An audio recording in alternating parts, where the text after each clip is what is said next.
mahatoky amin'ny fanekena. Mahatoky amin'ny fanekena.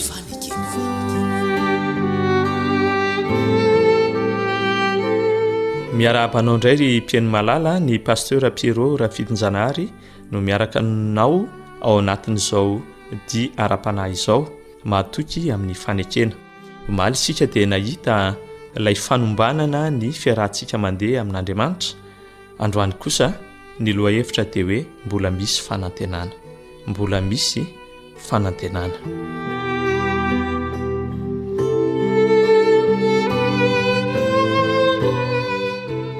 Indro avy ny andro Jehova izay hanaovako fanekena vaovao amin'ny taranak'Israely sy ny taranaka Joda, nefa tsy araka ny fanekena nataoko tamin'ny razany tamin'ny andro ny tantanako azy nitondra azy nivoaka avy tany amin'ny tany Egipta, fa izy ireny tsy nitoetra tamin'ny fanekeko, ary izao kosa dia tsy nitandrina azy ho Jehova.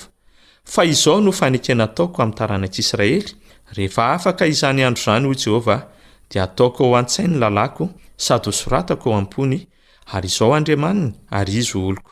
Ary samy tsy hampianatra ny namany sy ny rahalahiny avy izy, na hanao hoe mahalala ny Jehova, fa samy hahalala avokoa izy rehetra, hatramin'ny kely indrindra ka hatramin'ny lehibe indrindra, fa mindra fo amin'ny tsy fahamarinany aho, ary tsy ho tsarovako intsony ny fahotany. Hebreo 4:9 ka hatramin'ny 12. Hebreo 4:9 ka hatramin'ny 12. Aza mahatsiaro ny lasa na misy saina ny taloha, indro izao efa hanao zava-baovao, ko ankehitriny dia efa miposaka izany. Tsy hahalala izany va ianareo? Eny any anefitra no hanaovako lalana, ary any amin'ny tany lao no asiako ony. Isaia 3:20 sy 7:20. Raha mihaino izany ten'Andriamanitra izany isika dia mamelombelona ny fanantenantsika, fa mbola misy fanantenana ho antsika tokoa. Omaly isika dia nanombana ny tenantsika, dia mety ambany ny naotintsika ara-panahy, fa hoy ny ten'Andriamanitra hoe aza mahatsiaro ny lasa na misaina ny taloha, indro izao efa hanao zava-baovao, ko ankehitriny efa miposaka izany. Ry hava malala, mety nisy fahalavona tokoa tsika teo amin'ny ara-panahy, kanefa tsy hoe mifarana hatreo akory ny fiainantsika, fa mbola afaka miarina indray tsika, afaka mandeha indray ary manafao indray ny fanoloran-tenantsika amin'Andriamanitra. Ny Filipianina 4:13-14 dia mivaky toy izao amin'ny anaran'i Jesosy: Ry rahalahy, tsy mbola ataoko fa efa nahazo ny tenako, fa zavatra iray loha no ataoko, manadino izay zavatra ao aoriana, ka miezaka hanatratra izay zavatra eo aloha. Eny miezaka hanatratra ny marika aho, ahazoko ny loka ny fiantsoan'Andriamanitra any ambony ao amin'ny Kristy Jesosy.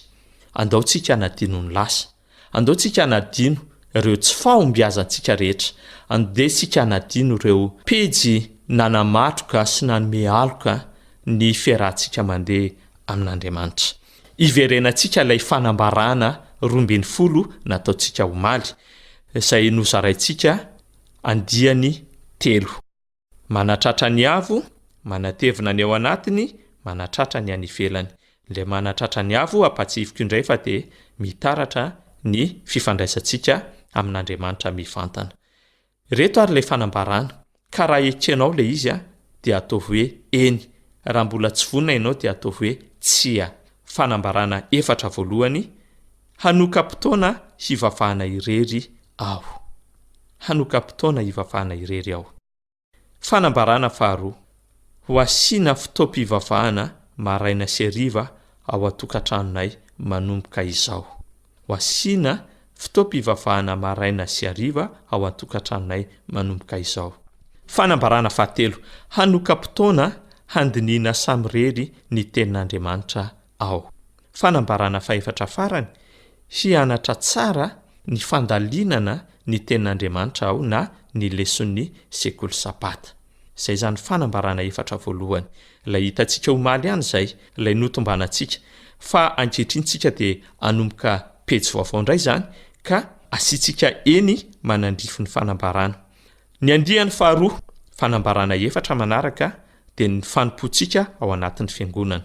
Fanambarana 1, hiezaka ny homari-potoana amin'ny famonjena fivoriam-bavaka any am-piangonanao, ho mariky ny fanatsako an'Andriamanitra. sy ezaka ny ho mari-potoana amin'ny famonjena fivoriam-bavaka ny am-piangonana aho ho mariky ny fanajako an'Andriamanitra. Fanambarana faharoa, hampiasa amin'ny kafanampo ny fanomezam-pahasoavako hanompoana ny fiangonana aho.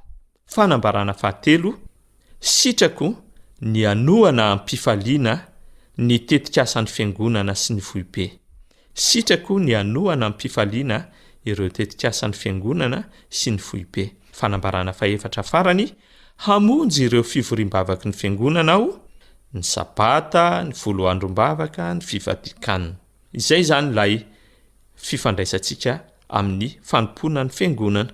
Ny andiany fahatelo farany dia fanambarana efatra, lay fizarantsika ny finoantsika amin'ny any ivelany. Fanambarana voalohany, hizara ny finoako amin'ny hafa aho manomboka izao. Asianao eny raha tapa-kevitra ianao ny hanomboka fiainam-baovao miaraka amin'Andriamanitra. Fanambarana faharoa, noho ny fahasoavan'Andriamanitra dia hanome voninahitra azy amin'ny alalan'ny fitondrantenako sy ny fomba fiainako aho. Fanambarana fahatelo, hamerina ampahatokiana ny ampahafolon'Andriamanitra ao manomboka anio. Fanambarana faefatra farany, hanolotra izay fanatitra mitory ny sorona nataon'i Kristy teo amin'ny hazo fijaliana aho manomboka anio. Hanolotra izay fanatitra mitory ny sorona nataon'i Kristy teo amin'ny hazo fijaliana aho manomboka anio.